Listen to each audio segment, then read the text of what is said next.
Hello everyone, my name is Kieran and I'm joined today by developer Jason Chung and for the latest round of the Blitz Brawl. And we've got a match that I've been really looking forward to, Oldhim versus Lexi. So Jacob on Oldhim, Karol on Lexi. I feel this is a real clash of styles here, Jason. The very aggressive Lexi deck and perhaps a more slower controlling Oldhim deck, but is that about right?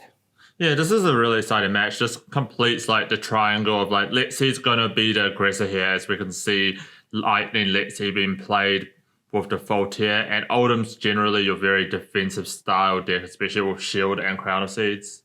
And I can see Jacob's chosen to use the Ironhide legs with Oldhim. Do you have any insight into why he's chosen that as opposed to, say, like the Ironrod legs? So most decks don't utilize resources on opponent's turn, but Oldhim does because of both Crown of Seeds and also the Shield. In addition, Oldhim can get resources on opponent's turn because of Staunt Response or using Oldhim's hero ability like with two different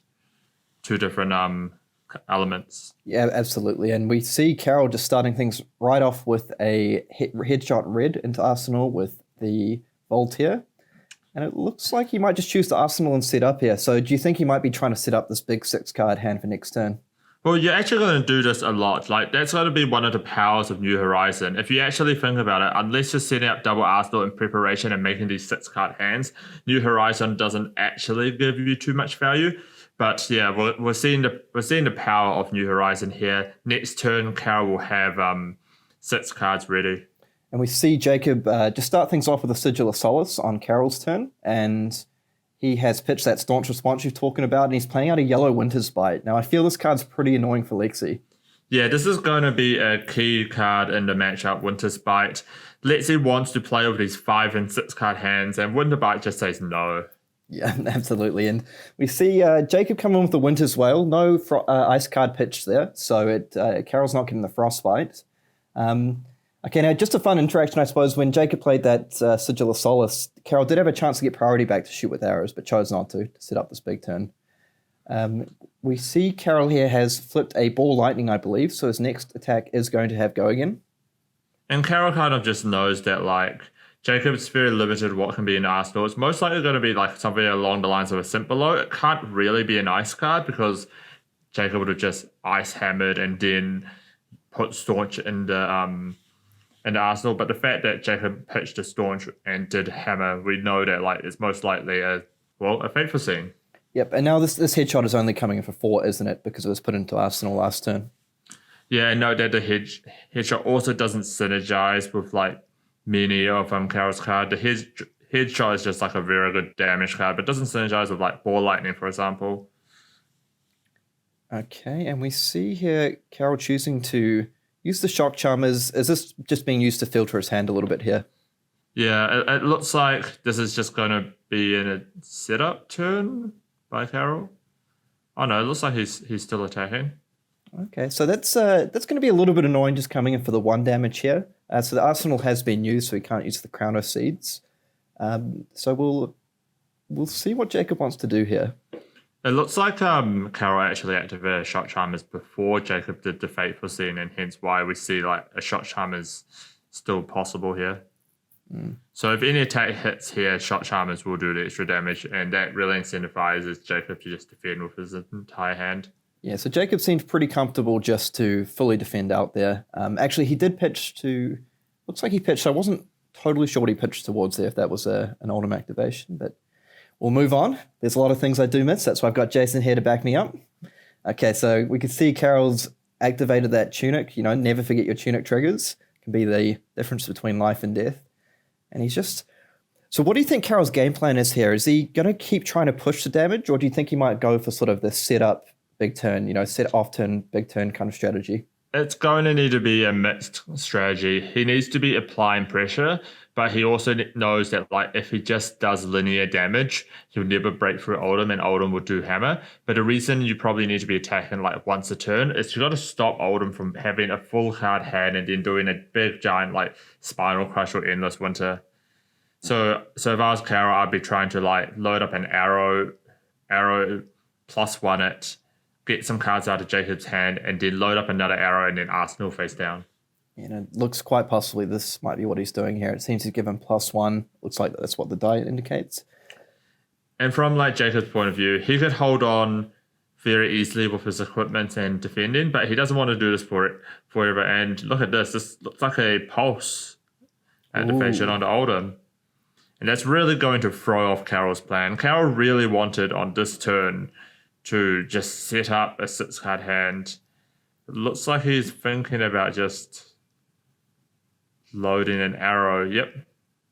He's going to be pitching a load up an arrow, and this makes the ice go away. And it looks like that arrow was go again. So Karol just wants to like continue to apply pressure. And we see these people playing very fast. They're very used to you playing everything. Jacob already arsenaling before and before Karol draws his hand. And this is just a form of like shortcutting. Just both players knows what's going on. And just to point out to our viewers there, so Jacob defended with the Oldhim's touch. He had 2 prevention left over from the Oldhim ability from pitching that pulse. That's why he didn't take any damage that turn.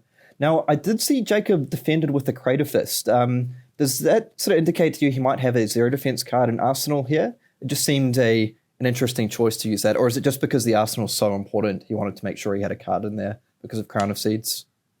Yeah, so having Crown of Seeds just like plays around any attack reactions or lightning presses a little bit from Karol.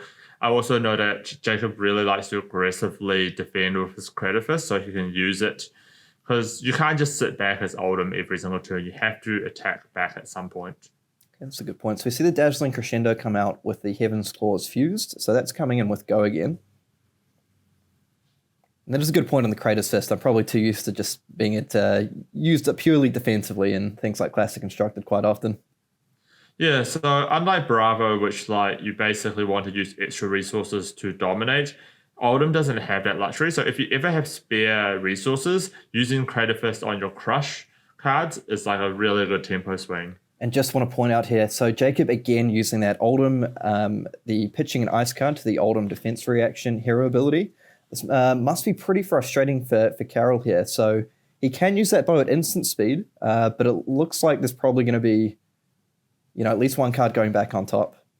Yeah, and like Oldhim excels at playing with like 2-card hands, 3-card hands, while Lexi does not. So at any point that Jacob can just trade an ice, which basically makes both players lose a card, it's just going to advantage the Oldhim player. And it looks like Karol, because the Crescendo had built-in Go again, it looks like he gave it +1 with the Voltaire, which is why Jacob used the Crown of Seeds there just to make sure he didn't take any damage, keep himself very healthy. And here we go, pitching the Ice card, the Winter's Grass to the Winter's Wail. So again, putting Karol in a position where, hey, if you don't defend this, you're getting a Frostbite.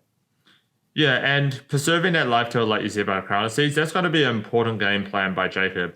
Like, even though it looks like Jacob has lots of life at 23, there will be a point in time that Karol draws 3 of a kind, and there will be a time where, like, Karol could even potentially pop the Perch Grapplers and get, like, a really big turn, dealing damage with Shot Charmers, as well as, like, just, like, amplifying the lightning damage. And speak of the devil, there it is, the 3 of a kind. So do you just want to run me through why this is so powerful in Lexi? Because I know previously in Azalea it seemed a little bit limited in its scope.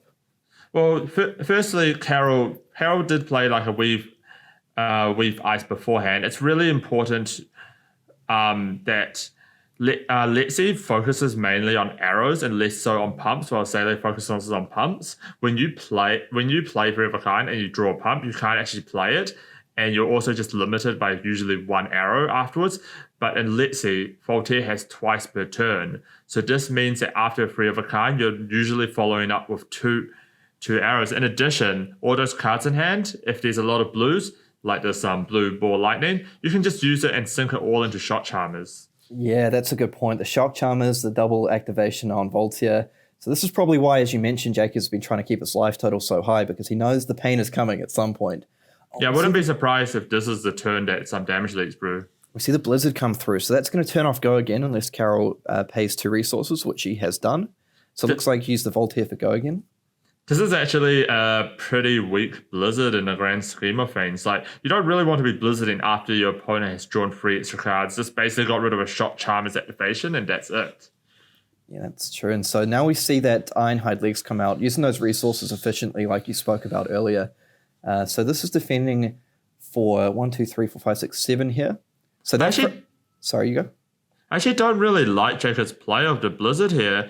Karol just got full information and could pay the 2 immediately. If I was Jacob, I would have just waited until Karol either used a bit of Shock Charmers first or even potentially use the Blizzard for the Crown of Seeds instead. Yeah, no, that's a good point. Not having those Ironhides might come back to bite him because the Frazzle did have Dominate from the Weave Ice. So Jake was a bit limited in his blocks. Now we see the headshot coming in for either 6 or 7. I'm not quite sure if he gave it go again or not. I think he's used 2 arrows, hasn't he? So I'm guessing +1. Yeah, and Jacob still has resources remaining, so he would have been able to use the Crown of Seeds if he did choose to save it. But it looks like Jacob didn't take any damage throughout that. Karol did deplete Jacob of a little bit of his armor. Yeah, I was going to say, it must feel a little bit painful as Lexi. You had this giant 3 of a kind turn, you look across at the live totals at the end of the turn, you go, well, that hasn't really moved the needle at all.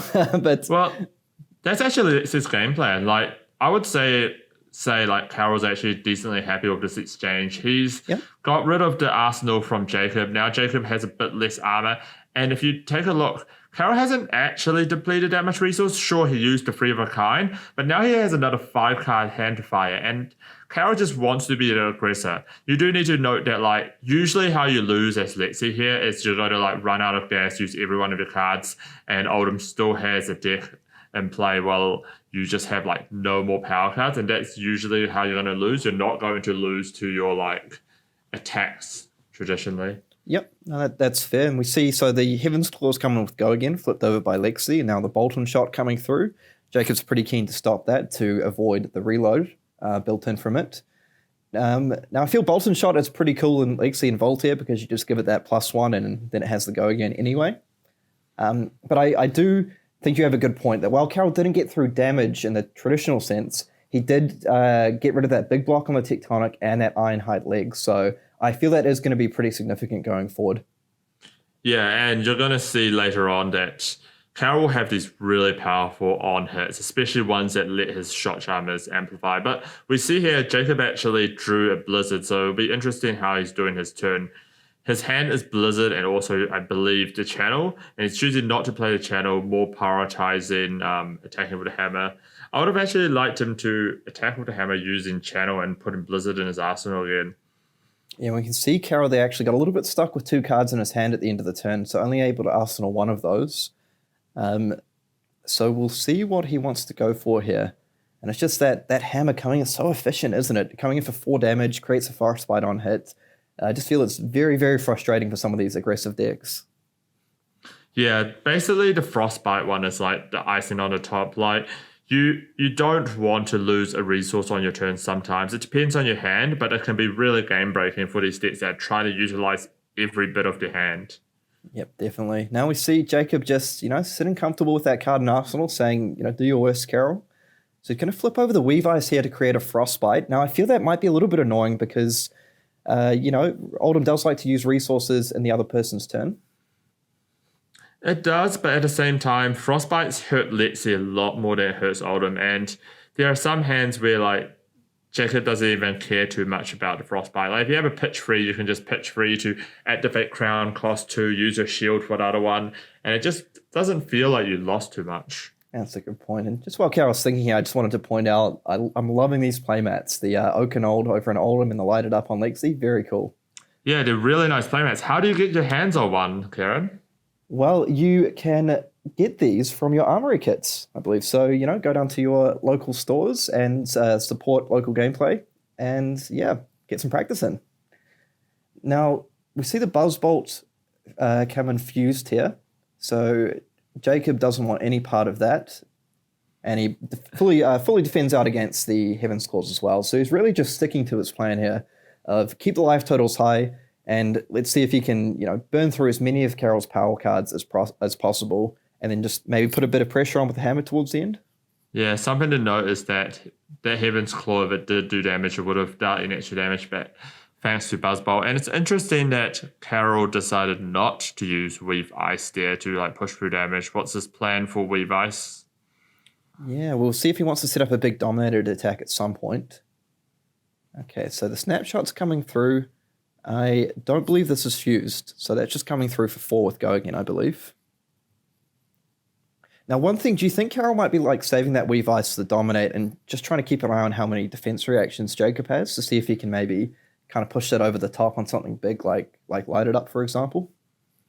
Yeah, well, if you go back like a few turns and think about when Jacob actually put that card into his arsenal, it was a turn that Karol did not pressure very much, which meant Jacob did not have to use the defense reaction during that turn. That card, we know it's not a defense reaction, but in Karol's head, it's very likely one. Yeah, we see the Channel Lake Frigid. Jacob says, let's slow things down just a little bit. And pitching the other Channel Lake Frigid, so that is going to get a counter and stay in play. And on top of that, I just like to point out Jacob's pitch order here. So he pitched the non-ice card to play the Channel, and then he pitched the ice card to the Winter's Whale. I suppose, that might be fairly basic, but it just shows the sequencing is important. So now he has the Frostbite trigger on hit here. And now Karol's getting a little bit punished for his plays. I really would have liked it a lot more if Karol just continue to pressure, especially with Weave Ice and things.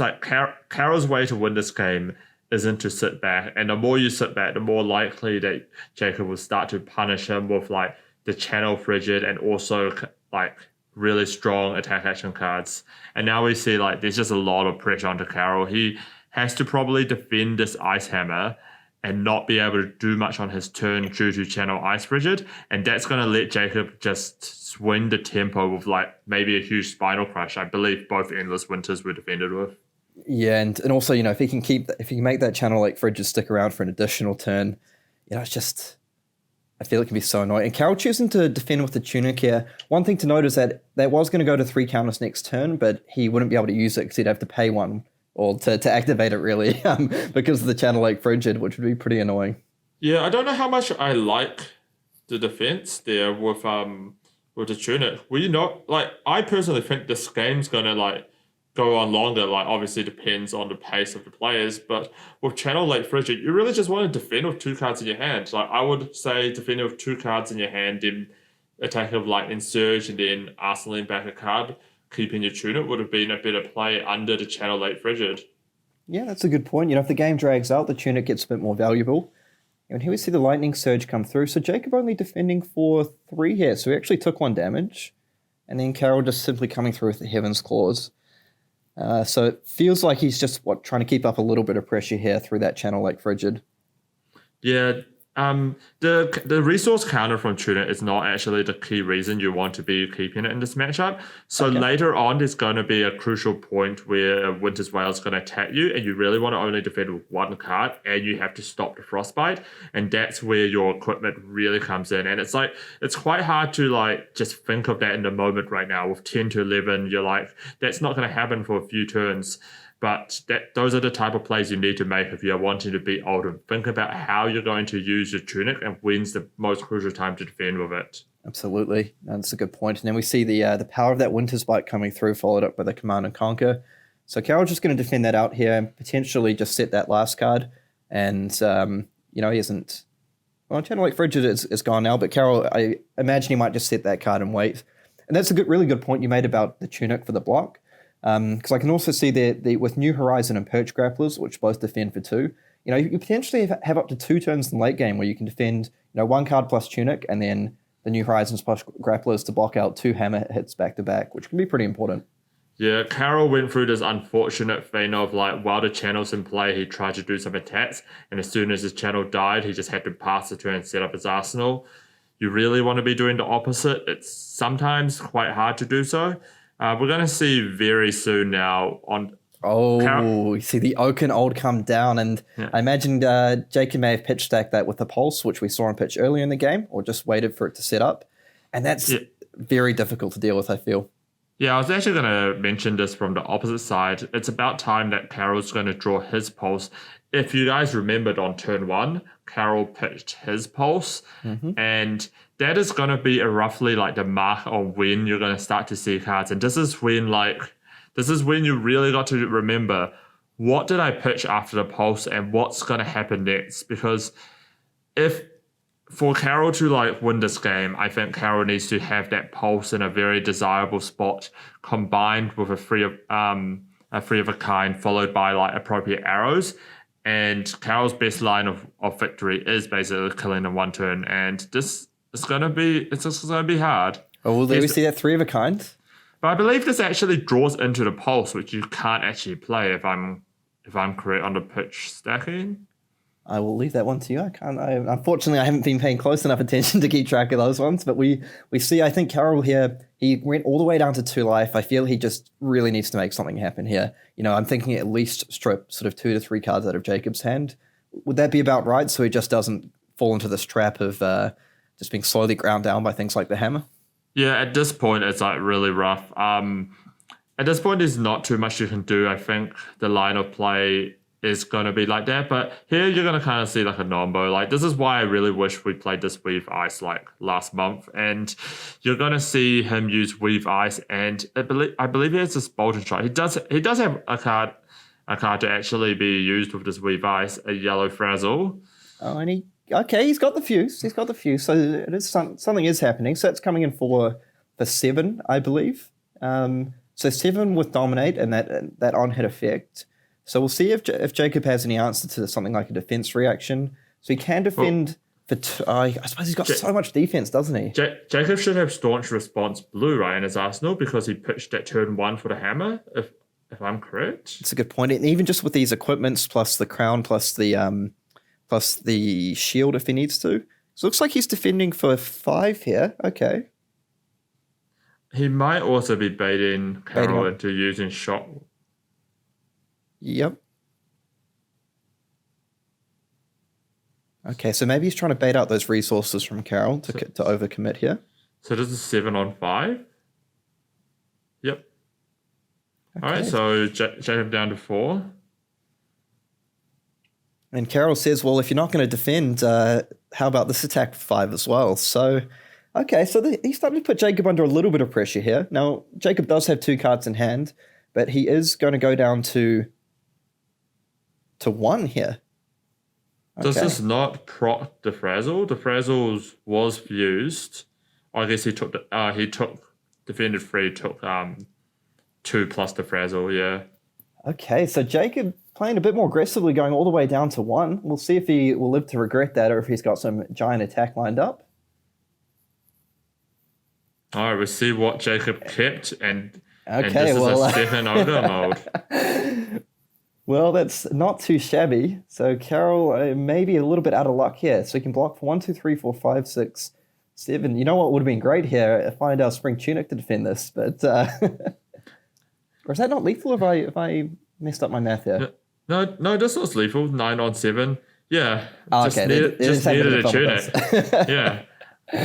Wow, what an amazing game, Karen. Towards the end, there's not much that Karol can do towards the end. Yeah, things went a little bit differently. Who knows where that game might have ended up, but it was very cool to see Jacob sort of, show off how you need to work out that pitch stacking, play very defensively, and then finish the game on 2 very big Okanold turns fused with the pulse. And on Karol's play, did you want to just give us a little bit more insight before we finish up on sort of Karol's game plan there? Well, it's always hard to play like an aggressive aggro deck into the winter bite decks. I think from Karol's side, he needed to just have like a bit of a game plan instead of adjusting midway through. But honestly, it was a bit rough, especially when Jacob decides to play the 6 Winter's Bite. Yeah, no, absolutely. And it looked like you mentioned during that game, he may have just been slightly ever so greedy, just a little bit too greedy on that Weave Ice, holding that for a turn where it did have some impact, but he was so far behind at that point that Jacob just felt very comfortable saying, look, mate, I'll go down to 1 or 2 life, doesn't matter. Like, how about dealing with this 9 power dominated Okanold? But yeah, anyway, thank you everyone for tuning in. Again, we had another amazing game. I have to say I've really enjoyed the Blitz Brawl series. I hope everyone else is as well. And hopefully it's a bit of inspiration for everyone with the Skirmish series coming up shortly. Thank you very much, Jason, and we'll catch you all next time.